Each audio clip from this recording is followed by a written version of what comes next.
The decision to grant Karpowership access to South Africa's ports before it's even secured environmental authorization is shocking.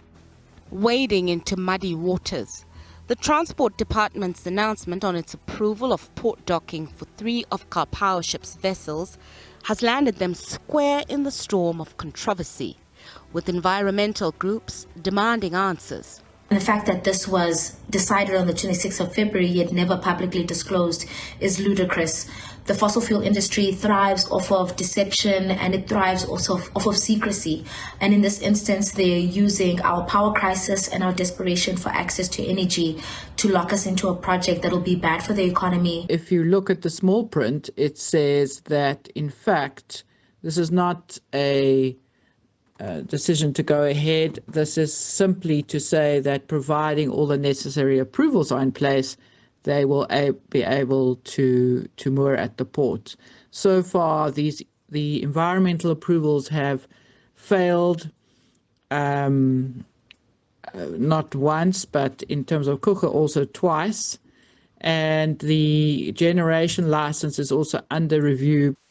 In a written statement, the Transport Minister says the approval is in line with the National Ports Act number 12 of 2005, which gives the Transport Ministry powers to approve such applications. However, the approval depends on whether Karpowership will get concurrent approvals from the Department of Environment and Energy Regulator, NERSA. Environment Minister Barbara Creecy was cagey to respond. Linda, I have indicated to you that I'm the appeal authority, and I don't wish to discuss this matter in this meeting because it compromises my ability to be objective. The question of the costs is a matter which would rest in the domain of Minister Mantashe. Creecy said all processes would be done in a fair manner. There is a mitigation hierarchy, which is what the environmental impact assessment represents. That environmental impact assessment is managed in an objective manner, no matter who is the applicant. I think the concerns that Cabinet would have, and this is why I would have spoken about our attempts to cut red tape, that would be the concern that Cabinet would have. Environmental groups say the lack of transparency around the Karpowership issue is concerning.